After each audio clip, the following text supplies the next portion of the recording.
Саламатсыздар ма? Бүгінгі пәніміздің аты салық және салық салу. Сабақтың тақырыбы шетелдік салықтар. Салық жүйесін көп жылдан бері дамытып, біздің елімізбен тығыз сауда және экономикалық байланыс жасап келе жатқан Ұлыбритания, Германия, Америка құрама штаттарының салық жүйесімен қысқаша да болса түсініктеме беру өте орынды. Қазақстан Республикасы тәуелсіздік алғалы бері 10-11 жыл ішінде көптеген елдермен тығыз қарым-қатынас жасап, ел экономикасын дамыту, инвестиция тарту барысында үлкен жетістіктерге жеткені айқын. Экономиканы реформалаудағы маңызды саланың бірі бұл салық жүйесін реформалау, еліміздің салық жүйесін халықаралық деңгейге көтеру. Германияның салық жүйесі. Германия екі деңгейге бөлінген мемлекеттік билігі бар федеративтік мемлекет болып табылады. Германияның салық жүйесі жалпы федералдық салықтар және жерлердің қоғамдастықтардың салықтарынан тұрады. Жалпы салықтарға еңбек ақыға салынатын табыс салығы, декларация бойынша төленетін табыс салығы, корпорациялық салық, капиталдан алынатын табыстарға салынатын салық, қосылған құнға салынатын салық және импорт айналымынан алынатын салық жатады. Федералдық салықтарға мұнай өнімдерінен, темекіден, спирт және арақ өнімдерінен алынатын акциздер жатады. Сақтандыру салығы жерлердің салықтарына, автомобиль иелерінен алынатын салық, мүлік салығы, сырадан алынатын акциз және шіркеулік салық. Қоғамдастықтардың салықтарына жер салығы және кәсіпқойлық салық жатады. Ұлыбританияның салық жүйесіне тоқталатын болсақ, өткен жылдықта қалыптасып құрылған Ұлыбританияның салық жүйесі 1973 жылы және 1987 жылдары реформаларға ұшыраған болатын. Осы салықтық реформаларды құрайтын негізгі шараларға жеке табыс салығының төменгі ставкасын 27-ден 20%-ға дейін төмендету, тұрғылықты халыққа салынатын табыс салығын 20, 24 және 40% ставкалар мөлшерінде алу, ел зайыптылардың табыстарына бөлек салық салуды енгізу және тағы басқалары жатқызылған еді. Ұлыбританияның қазіргі кездегі салық жүйесіндегі салықтар тұрғылықты халықтан алынатын табыс салығы, корпорацияға салынатын табыс салығы, мұнайдан түсетін табысқа салынатын салық, мұраға салынатын салық, қосылған құнға салынатын салық, елтаңбалық алым және баждар мен акциздер жатады. Ал жергілікті салықтарға жылжымайтын мүліктерге, зауыттар мен фабрикаларға, жер учаскелеріне, тұрғын үйлерге, дүкендерге және мекемелерге салынатын салықтардан тұрады. Францияның салық жүйесіне тоқталсақ, Францияның салық жүйесіндегі салықтар табыс салықтары, тұтынуға салынатын салықтар және капиталға салынатын салықтар болып, аса ірі 3 топқа бөлінеді. Сонымен қатар Франциядағы салық салу көбінесе тұтынуға салынатын салыққа бағытталған.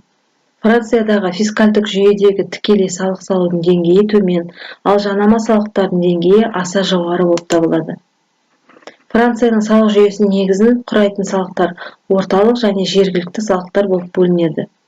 Негізгі орталық салықтарға мыналар жатады: қосылған құнға салынатын салық, ақшалай капиталдардың табысына салынатын салық, капиталдың өсімінен алынатын салық, елтаңбалық және тіркеу алымы, тіркеу салығы алымы жатады. Жергілікті салықтар жүйесіне мына келесідей салықтар мен алымдар жатады. Яғни олар тұрғын үйге салынатын салық, кәсіптік салық жер салығы, құрылыс салынған учаскелерден алынатын жер салығы, құрал жабдықтарға салынатын арнайы қосымша салықтар, тұрмыстық қоқыстарды жою үшін алынатын салық, рудниктерге салынатын департаменттік және коммуналдық салықтар, ауыл шаруашылығы палатасын ұстауға алынатын баж, автокөлік құралдарынан алынатын баж және көгалдандыру үшін салынатын салық енгізілген. Италияның салық жүйесі.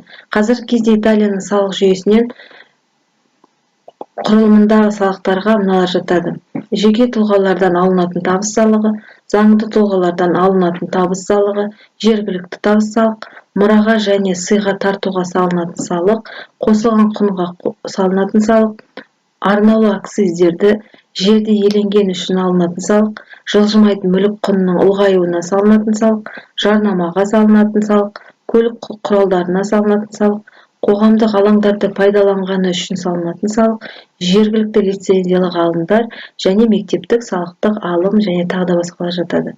Италиядағы салық салу жүйесі салық кодексіне негізделген, ал салық қызметін жүзеге асырушы бірден бір орган Қаржы министрлігі және оның аумақтық бөлімдері мен басқармалары болып табылады. Испанияның салық жүйесіне тоқталатын болсақ, Испанияның салық жүйесін жалпы ұлттық салықтар мен жергілікті салықтар құрайды. Испанияның өзі 56 провинциядан тұратын 17 автономдық аумақтарға бөлінеді. Олардың ішінде салық салу жөнінде айрықша мәртебелері бар. Баскілер елін, Навараны және Канар аралдарын атап өтуге болады. Испания аумағында алынатын салықтарды белгілейтін органға Испания парламенті Кортестер жатады. Салық жүйесін басқаруды Испанияның экономика және қаржы министрлігі жүзеге асырады, ал салықтарды жинау ісі Мадридтегі бас салық конторасына, регионалдық салық басқармаларына, сондай-ақ тікелей және жанама салықтарды басқаратын жекелеген салық қызметі департаменттеріне жүктелген. Швецияның салық жүйесі 24 және 284 коммуналдардан тұратын Швецияда салықтардың мынандай түрлері алынады. Корпорацияларға салынатын салық, қосылған құнға салынатын салық, капиталдан түскен табысқа салынатын салық, мұраға және сыйға тартуға салынатын салық, жергілікті табыс салығы осылай жатады. Әлеуметтік төлемдер есептеулердің жалпы сомасы еңбек ақы төлеу қорының 38% мөлшерін құрайды. Акциздер алкоголь, темекі, бензин және энергия тобындағы тауарлардан алынады. Салықтардың түрлерін жоғарғы орган Рикстаг айқындамағанымен, олардың ставкалары мен алыну тәртібін региондар мен жерлер бойынша лендер мен коммуналардың құзырлы органдары белгілейді. Салық заңдарын даярлайтын орган Қаржы министрлігі болып табылады. Салықтарды жинайтын және салықтық заңдардың орындалуын бақылайтын органдарға ұлттық салық басқармасы мен жергілікті жерлердің салық органдары жатады. ақш пен Канаданың салық жүйесі. ақш салық жүйесі 3 деңгейлі билік органдарына сәйкес жоғарғы, ортаншы және төменгі сатылардан тұрады. Федералдық салық жүйесіндегі салықтар мен басқа да міндетті төлемдерге тұрғылықты халықтан, жеке тұлғалардан алынатын федералдық табыс салығы, корпорациялардың пайдасына салынатын салық, әлеуметтік сақтандыруға салынатын федералдық салықтар, федералдық акциздер, кедендік баждар, мұрадан және сыйға тартуға алынатын салықтар жатады. Саудадан алынатын жалпы салықтың штаттардан түсетін жиынтық мөлшері 30%-дан тең келеді. Осы салықтың ставкаларын әр шарттардың құзырлы органдары белгілейтін болғандықтан, олардың мөлшері әртүрлі болып келеді. Жапонияның салық жүйесі. Жапонияның салық жүйесінің негізін 25 мемлекеттік салықтар мен 30 жергілікті салықтар құрайды. Сондай-ақ осы жүйе 3045 қалалар мен аудандарды және поселкелерді біріктіретін 47 префектура аумағын қамтиды. Ресей Федерациясының салық жүйесі. Ресей Федерациясының салық жүйесінің құрамы және оның құрылымын құрайтын салықтар мен басқа да салықтық нысандағы төлемдердің түрлері тікелей және жанама салықтар. Сондай-ақ заңды тұлғалардан, жеке тұлғалардан, заңды және жеке тұлғалардан алынатын салықтар болып бөлінеді.